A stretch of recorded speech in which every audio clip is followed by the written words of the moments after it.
Hello আমার প্রিয় শিক্ষার্থী বন্ধুরা, পরীক্ষার প্রস্তুতি চ্যানেলে তোমাদের স্বাগত। আশা করি তোমরা সবাই ভালো আছো। বন্ধুরা, আজকের আমরা জানব ইউসিসি বা ইউনিফর্ম সিভিল কোড কি, কেনই বা এত আলোচনা হচ্ছে, এর সুবিধা অসুবিধা কি, পরীক্ষায় কী কী প্রশ্ন আসতে পারে, সমস্ত বিষয়গুলো নিয়ে আজকের আমি আলোচনা করব। ভিডিওটি প্রথম থেকে শেষ পর্যন্ত দেখবে এবং যারা যারা আমার চ্যানেলে প্রথমে এসেছো চ্যানেলটিকে সাবস্ক্রাইব করে পাশে থাকা বেল আইকনটিকে প্রেস করে অল করে রাখবে। তো চলো ভিডিওটি শুরু করি। ইউসিসির পূর্ণ রূপ হলো ইউনিফর্ম সিভিল কোড,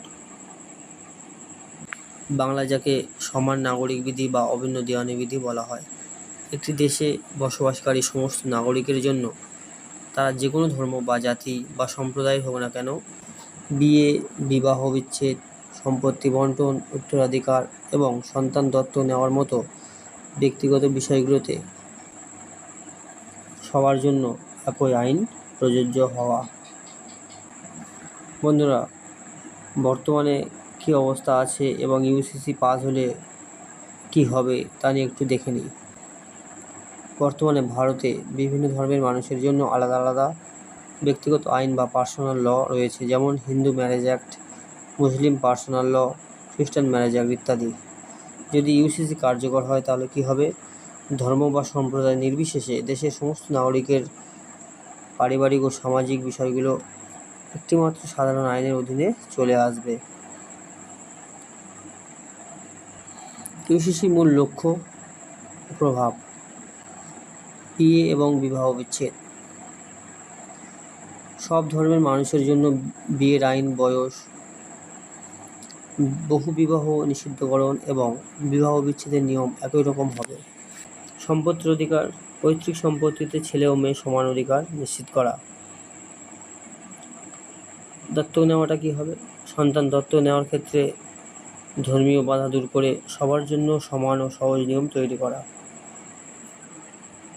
সংবিধানের অবস্থান: এখানে সংবিধানে কোন অনুচ্ছেদে কী বলা হয়েছে দেখে নাও।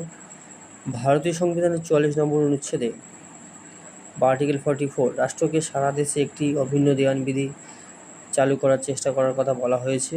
তবে ভারতের রাজ্যগুলোর মধ্যে একমাত্র গোয়াতে আগে থেকেই একটি পর্তুগিজ আমলের সাধারণ দেওয়ানবিধি চালু রয়েছে এবং 2024 সালে উত্তরাখণ্ড প্রথম ভারতীয় রাজ্য হিসাবে নিজস্ব ইউসিসি বিল পাস করেছে।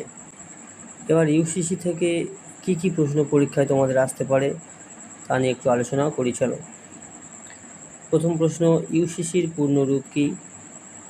ইউনিফর্ম সিভিল কোড বা অভিন্ন দেওয়ানবিধি। পরবর্তী প্রশ্ন, ভারতীয় সংবিধানের কোন অনুচ্ছেদে ইউসিসির কথা বলা হয়েছে? আমরা একটু আগে বললাম 44 নম্বর অনুচ্ছেদ, এটি নির্দেশাত্মক নীতির অন্তর্গত, মনে রাখবে। পরবর্তী প্রশ্ন, ভারতের কোন রাজ্যে প্রথম থেকেই এই ধরনের অভিন্ন দেওয়ানবিধি চালু রয়েছে? গোয়া রাজ্যে, বললাম যেটা আগেই। তো গোয়া রাজ্যে এটি পর্তুগিজ সিভিল কোড 1867। স্বাধীন ভারতে প্রথম কোন রাজ্য 2024 সালে নিজস্ব ইউসিসি বিল পাস ও কার্যকর করেছে? উত্তরাখণ্ড। উত্তরাখণ্ডের ইউসিসি খসড়া কমিটির প্রধান কে ছিলেন? মনে রাখবে, সুপ্রিম কোর্টের অবসরপ্রাপ্ত বিচারপতি রঞ্জনা প্রকাশ দেসাই। ইউসিসি প্রধানত কোন বিষয়গুলোকে নিয়ন্ত্রণ করে? বিয়ে, বিবাহ বিচ্ছেদ, সম্পত্তি বন্টন, উত্তরাধিকার এবং দত্তক নেওয়া। কোন ঐতিহাসিক মামলাটি ভারতে ইউসিসি চালুর প্রয়োজনীয়তার বিতর্কে উস্কে দিয়েছিল? 1985 সালের বিখ্যাত শাহবাগ মামলা। সংবিধানের কোন অংশের অধীনে ইউসিসি অন্তর্ভুক্ত রয়েছে? চতুর্থ অধ্যায় অর্থাৎ পার্ট 4, রাষ্ট্রের নির্দেশাত্মক নীতির অন্তর্গত।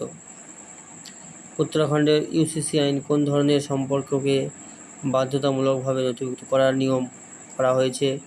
Live in relationship. সংবিধান অনুযায়ী ইউসিসি কি আদালত দ্বারা বাধ্যতামূলকভাবে বলবৎযোগ্য? না, এটি নির্দেশাত্মক নীতি হওয়ায় আদালত দ্বারা সরাসরি বলবৎযোগ্য নয়। বন্ধুরা,